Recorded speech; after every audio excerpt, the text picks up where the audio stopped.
Terry Alpha, bonsoir. Bonsoir.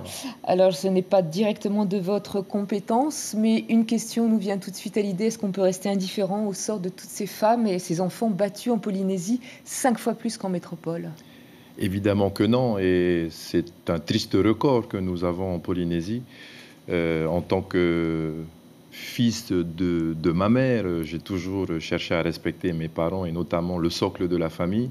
Et puis nous, ceux qui avons la chance de vivre en famille avec une mère de famille comme socle de la famille, il est important de travailler à deux dans une famille.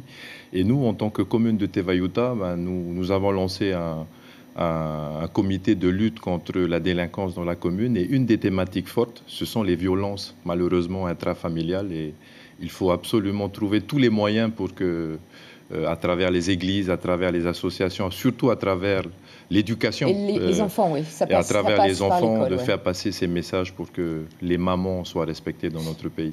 Alors, vous êtes ministre de l'économie verte et du domaine. L'économie verte, pourquoi ce nouveau concept? Pourquoi pas ministre de l'Agriculture?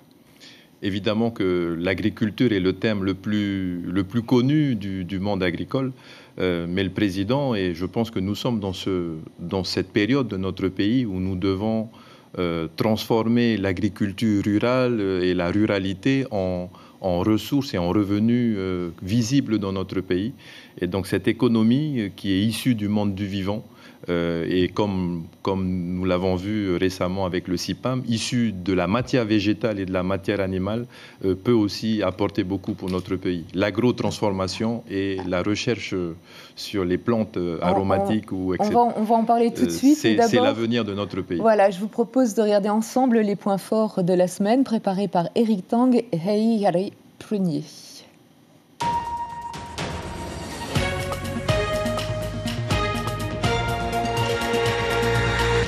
Nous irons les chercher là où ils seront. Le procureur de la République évoque un enjeu sociétal majeur. Tamatoa Alfonsi d'Issana fournissait depuis les États-Unis les dealers locaux.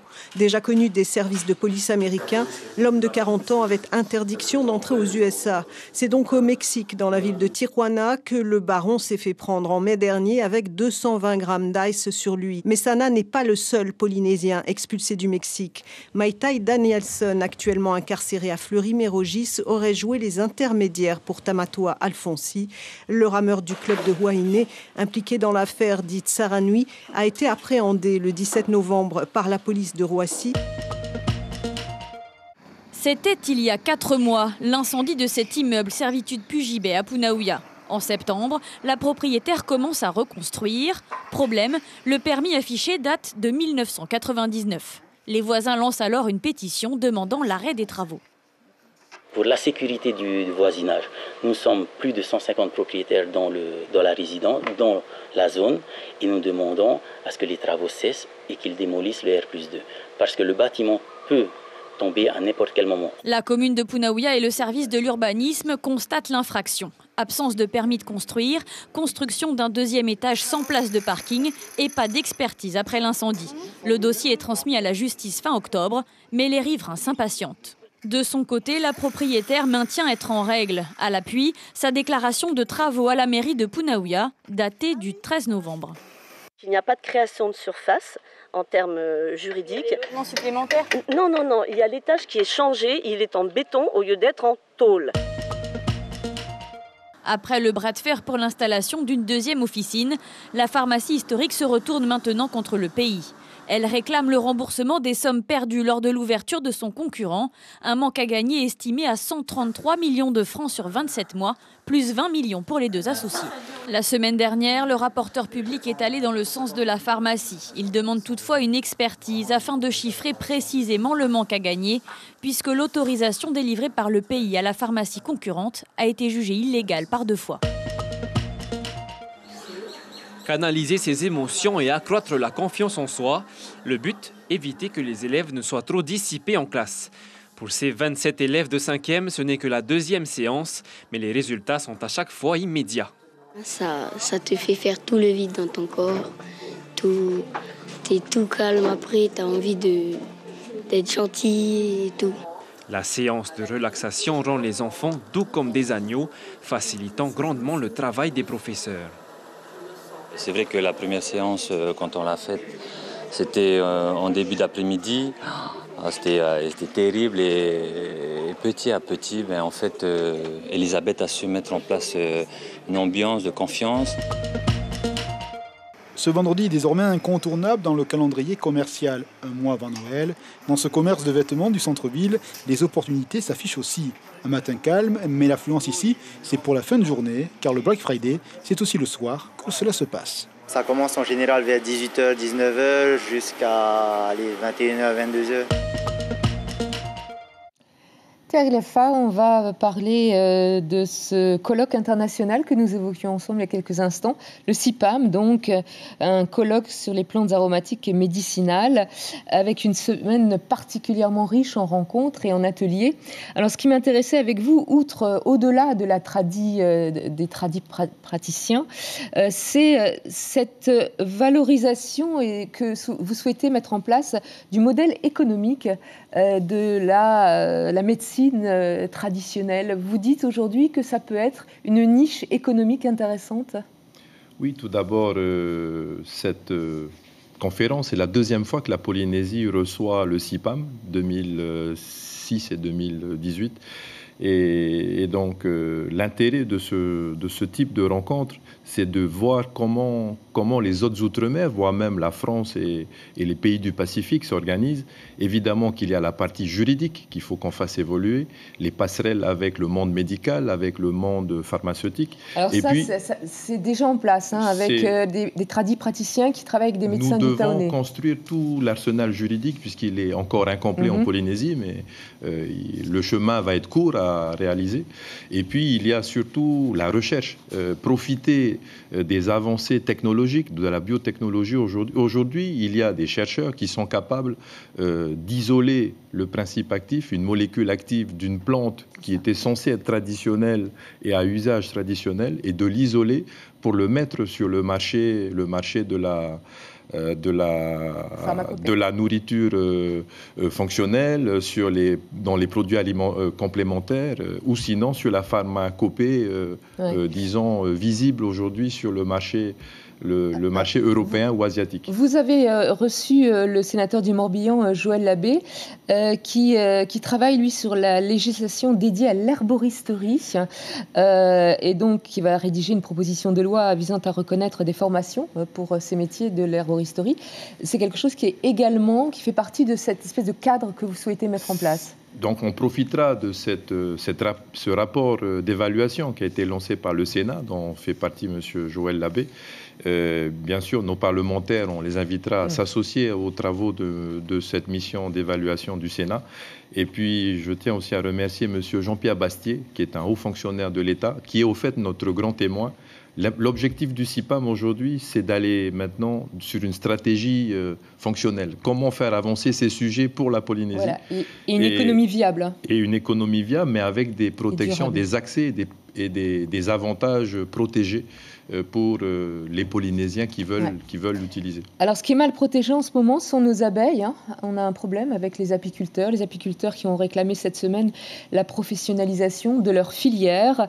Ils dénoncent en fait une réglementation discriminatoire, disent-ils, d'une île à l'autre. En fait, en cause, une maladie qui touche les abeilles un petit peu partout dans les îles en ce moment, donc aux îles sous le vent, Huaïné, Tubuai, Raiatea, aux Australes également. C'est ce qu'on appelle la loque américaine. C'est une maladie qui a été localisée depuis quelques mois ici en Polynésie. C'est un dossier dont vous vous êtes emparé parce que... C'est un dossier si on rappelle la phrase d'Einstein, quand les abeilles vont disparaître, il restera peu de temps puisque si la loque américaine est arrivée en Polynésie, ce n'est pas la faute de l'administration. Ce sont ceux qui viennent avec des produits cachés dans leurs valises ou des importations non déclarées. Le varroa est une maladie, en tout cas une maladie pour les abeilles encore plus dangereuse pour notre pays. Nous ne souhaitons pas qu'elle arrive. Nous travaillons avec Apis Polynetia, donc disons-le, l'association fédératrice. Nous allons mettre en place des groupements de surveillance sanitaire pour que d'ici quelques temps, d'ici 1 mois, 2 mois, il y ait une évaluation sur la Polynésie, notamment Île-du-Vent et Île-sous-le-Vent, de l'état sanitaire de nos îles par rapport à la loque américaine. la loque américaine n'est pas dangereuse pour l'homme par rapport au miel qui est produit par les abeilles. Par contre, il faut bien sûr veiller à ce que cette loque ne se développe pas on rappelle que les abeilles quotidiennement sont, dans les... évidemment. L'origine de la pollinisation. C'est un sujet qui est très important pour la biosécurité et nous travaillerons avec eux pour produire ce document dans les prochaines semaines. On change complètement de sujet parce que vous, dans votre portefeuille, vous avez aussi comme domaine de compétence le tribunal foncier. Vous venez de mettre en place une série d'aides pour venir soutenir des familles qui ont beaucoup de difficultés avec l'indivision, notamment. Hein, il y a des centaines, plus de 1200, je crois, dossiers en attente actuellement au tribunal. Qu'est-ce que vous souhaitez ? Vous souhaitez la mise en place de médiateurs ou éviter qu'on engorge le tribunal, qu'on arrive... Alors, ce sont des aides financières, hein. Les médiateurs ont été professionnalisés par une carte de déclaration de ce métier de médiation. Cette aide qui existe depuis 2 ans permet aux familles qui ont soit un règlement judiciaire, un règlement de partage judiciaire ou un règlement de partage à l'amiable devant notaire, de pouvoir être soutenues pour le partage collectif. Souvent, les familles arrivent au bout du partage, mais n'arrivent pas à le mettre en œuvre et de le transcrire parce qu'ils n'arrivent pas à prendre en charge les frais de géomètre, de généalogiste et les frais de partage. Donc le pays a mis en place un dispositif jusqu'à 5 millions maximum pour aider les familles à disposer de ces moyens qui permettent de libérer du foncier. L'intérêt, c'est de renvoyer et d'accompagner les familles vers un retour sur leur terre privée. J'aurais une dernière question je vous demanderai de répondre rapidement. 6 000 plants de cannabis découverts à Maupiti, Maïna, Paea, 2 000 à Papara, Wainé, 2 000 à Taravao. La consommation, la culture de cannabis augmente, ce qui veut dire que la consommation augmente également. Parallèlement, actuellement, en métropole, on est en train de mettre en place une amende. L'Assemblée nationale a voté pour la mise en place d'une amende pour les consommateurs. Est-ce qu'il n'est pas temps en Polynésie de se pencher enfin sur la législation en matière du cannabis, qu'elle soit l'autorisation ou l'interdiction ou les amendes plus importantes ? Je pense qu'il n'y a pas d'ambiguïté en Polynésie aujourd'hui. Il est interdit de consommer, de trafiquer et de consommer... Oui, ça c'est la théorie, mais non, ce n'est pas la théorie. Moi, j'ai une fille de 15 ans, je n'ai pas envie qu'elle s'adonne au cannabis quotidiennement et c'est pas bon, c'est dangereux pour la santé. En tant que maire, nous soutenons également ce type de répression et nous soutenons la gendarmerie et les autorités judiciaires à accélérer et à continuer dans cette voie. La voie thérapeutique, pour l'instant, on en parle un peu en France, ce n'est pas encore le cas. On parle beaucoup du chanvre et pas encore du cannabis. Donc nous avons encore le temps de voir venir, mais ce n'est pas la solution pour la Polynésie demain. Nous avons toutes les plantes médicinales autres que le cannabis qu'il faut développer en Polynésie. Thierry Alpha, merci beaucoup d'avoir répondu à notre invitation.